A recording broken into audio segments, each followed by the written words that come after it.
जय श्री राम। एक सेठ बस से उतरे। उनके पास कुछ सामान था। आसपास नज़र दौड़ाई तो उन्हें एक मज़दूर दिखाई दिया। सेठ ने आवाज़ देकर उसे बुलाकर कहा कि अमुक स्थान तक इस सामान को ले जाने के लिए कितने पैसे लोगे। मज़दूर बोला, आपकी मर्जी, जो देना हो दे देना, लेकिन मेरी एक शर्त है कि जब मैं सामान लेकर चलूं तो रास्ते में या तो मेरी बात सुनना या आप सुनाना। सेठ ने डांट कर उसे भगा दिया और किसी अन्य मजदूर को देखने लगे, लेकिन काफ़ी देर ढूंढने के बाद भी कोई मजदूर नहीं मिला। अंत में मजबूरी बस सेठ ने उसी मजदूर को बुलाया। मजदूर दौड़कर सेठ के पास आया और बोला, सेठ जी, मेरी शर्त आपको मंजूर है। सेठ ने स्वार्थ के कारण हाँ कर दी। सेठ का मकान लगभग 500 मीटर की दूरी पर था।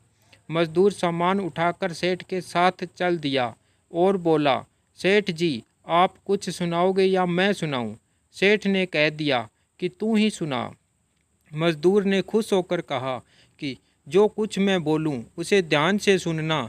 यह कहते हुए मजदूर पूरे रास्ते बोलता गया और दोनों मकान तक पहुंच गए। मजदूर ने बरामदे में सामान रख दिया।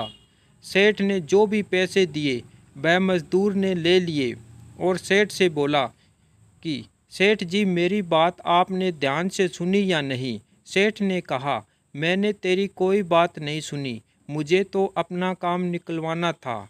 मजदूर बोला, सेठ जी, आपने जीवन की बहुत बड़ी गलती कर दी। कल 7 बजे आपकी मौत होने वाली है। सेठ को गुस्सा आया और बोले, तेरी बकवास बहुत सुन ली, जा रहा है या तेरी पिटाई करूं? मजदूर बोला, मारो या छोड़ दो, कल शाम को आपकी मौत होनी है। अब भी मेरी बात ध्यान से सुन लो। अब सेठ थोड़ा गंभीर हुआ और बोला, मरना तो सभी को है, अगर मेरी मौत कल शाम को होनी है तो होगी ही, इसमें मैं क्या कर सकता हूँ? मजदूर बोला, तभी तो कह रहा हूँ कि अब भी मेरी बात ध्यान से सुन लो। सेठ बोला, अच्छा सुना, मैं तेरी बात ध्यान से सुनूंगा। मजदूर बोला कि मरने के बाद आप ऊपर जाओगे तो आपसे यह पूछा जाएगा कि हे मनुष्य, पहले पाप का फल भोगेगा या पुण्य का फल? क्योंकि मनुष्य अपने जीवन में पाप पुण्य दोनों ही करता है। तो आप कह देना कि पाप का फल भुगतने को तैयार हूँ, लेकिन पुण्य का फल आंखों से देखना चाहता हूँ। इतना कहकर मजदूर वहाँ से चला गया। दूसरे दिन ठीक 7 बजे शाम को सेठ जी की मौत हो गई। सेठ ऊपर पहुँचा तो यमराज ने मजदूर द्वारा बताया गया प्रश्न कर दिया कि पहले पाप का फल भोगना चाहता है कि पुण्य का? सेठ ने कहा, पाप का फल भुगतने को तैयार हूँ, लेकिन जो भी जीवन में मैंने पुण्य किया हो उसका फल आंखों से देखना चाहता हूँ। यमराज बोले, हमारे यहाँ ऐसी कोई व्यवस्था नहीं है, यहाँ तो दोनों के फल भुगतवाए जाते हैं। सेठ ने कहा कि फिर मुझसे पूछा क्यों? और पूछा है तो उसे पूरा करो। धरती पर तो अन्याय देखा है, पर यहाँ भी अन्याय हो रहा है। यमराज ने सोचा कि बात तो यह सही कह रहा है, इससे पूछकर बड़े बुरे फंसे। मेरे पास कोई ऐसी पावर ही नहीं है जिससे इस जीव की इच्छा पूरी हो जाए। विवश होकर यमराज उस सेठ को ब्रह्मा जी के पास ले गए और पूरी बात बता दी।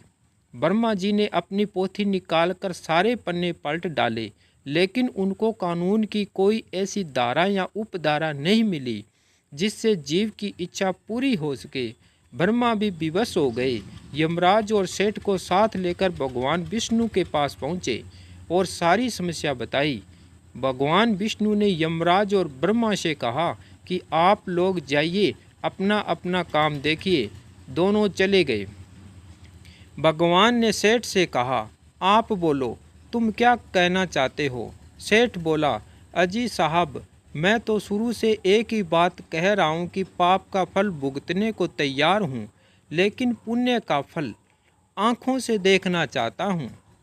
भगवान बोले, धन्य है वो गुरु रूपी मजदूर जो तेरे अंतिम समय में भी तेरा कल्याण कर गया। अरे मूर्ख, उसके बताए उपाय के कारण तू मेरे सामने खड़ा है। अपनी आँखों से तूने मेरे दर्शन कर लिए। मेरे दर्शन से तेरे सभी पाप नष्ट हो गए, और इससे बड़ा पुण्य का फल क्या देखना चाहता है। दोस्तों, कहानी का सार यह है कि गुरु हमें किसी भी रूप में मिल सकता है। गुरु की बात ध्यान से सुननी चाहिए। पता नहीं कौन सी बात जीवन में कब काम आ जाए। गुरु गोविंद दो खड़े, काके लागू पाँव, बलिहारी गुरु आपने, गोविंद दियो मिलाए। हमारे सभी गुरुओं को समर्पित। यह कहानी आपको कैसी लगी?